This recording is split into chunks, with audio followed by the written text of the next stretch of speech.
There are some very big plans underway for Trump's potential re-entry into the White House. We are going to be prepared day one, January 2025, to hit the ground running as conservatives. A group called the Heritage Foundation is currently developing a game plan to have boots on the ground the day he's inaugurated. Project 2025 will ensure a conservative agenda is ready to roll on day number one. Make sure that we, as conservatives, are prepared to hit the ground running January 20th, 2025. They've laid forth an extremely intricate plan to staff not only his administration, but to change the fundamental makeup of every governmental entity so that it lines up as closely as possible with their vision of what America ought to look like. The Heritage Foundation is also planning to eliminate what they call the administrative state, which pretty much means scrapping or gutting every government agency that regulates anything: food, water standards, education, transportation.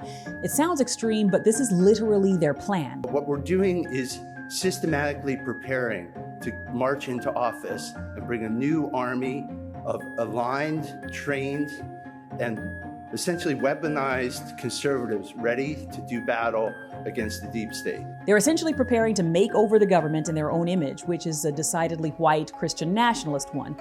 And these folks are not for play. I'm Dara Starr Tucker, and this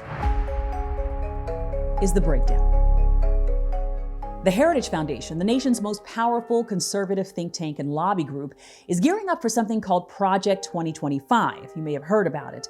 Well, it's as disturbing as you've probably heard. Worse, actually. The Heritage Foundation is a not-for-profit, right-wing public policy organization that's been around since the early 70s. It was founded for the explicit purpose of advancing conservative values in government. And you might think, that's not so horrible, is it? There are liberal think tanks that do the same thing, right? Nowhere near this level. Besides being funded by scores of multimillionaires, the Heritage Foundation is extremely well organized and is determined to wield its influence at every level of government. They've combined forces with over 50 of their fellow conservative lobbying groups to form a sort of right-wing Voltron that will undoubtedly represent the most far-reaching consolidation of power that conservatives have been able to amass up until now. They've pooled their influence and resources and have released a plan that they spent $22 million developing that's basically a war manual for orchestrating every detail of Trump's next term. Right now with Project 2025, they're soliciting tons of conservatives to submit their resumes and credentials to their website so they can continue to build a right-wing LinkedIn of applicants who will be vetted, interviewed, trained, and ready to step into their new positions on day one of a second Trump presidency. They're even advising them on how to start applying for their national security clearances. They're not wasting any time. They're gearing up for the re-implementing of something called Schedule F, an executive order that Trump signed October of 2020 that would have allowed him to change government policy so that he could fire a bevy of civil servants whose jobs aren't considered political. It's estimated that around 50,000 government employees fall into this category. He didn't want anyone working in government who wasn't going to be a willing foot soldier for his agenda. Biden shut that down immediately, but Trump is planning to reinstate it. So with Project 2025, they want to defund the Department of Justice, completely gut the Environmental Protection Agency, get rid of the Department of Education, the Department of Commerce, and the Corporation for Public Broadcasting, which funds PBS.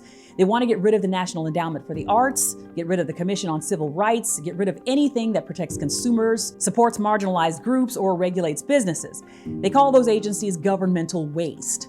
Funny that the Defense Department isn't on that list. They're recommending that all diversity, equity, and inclusion programs in government be scrapped and that any protections for the LGBTQ community be done away with. The document confoundingly refers to trans people as pornographers and pedophiles and says they ought to be jailed. The line between the church and the state is egregiously crossed again and again. Trump's not going to read the document. He'll get the highlights and let the Heritage Foundation do the heavy lifting. This is a 1,000-page document that he is absolutely not going to take the time to read. The thing that has always made the Heritage Foundation so effective is their ability to condense their policies into bite-sized pieces, so legislators and government officials have a quick reference sheet to know exactly what their position should be and how they should be voting and setting policy. The Heritage Foundation has liaisons on Capitol Hill whose job it is to coach lawmakers on these issues and frame things in a way that they can quickly understand when it's time to cast their votes. And honestly, this isn't even the half of it. And if this sounds alarmist, good. Bells and whistles should be going off in your head right now. Even if the Heritage Foundation is only able to accomplish half of what they have on their wish list, this is not good. And there is not a single solitary soul that is paying me to say this. Do not unplug. Do not bury your head in the sand. pay attention, and keep your hands on the wheel. And as Maya Angelou told y'all, when somebody shows you who they are, believe them.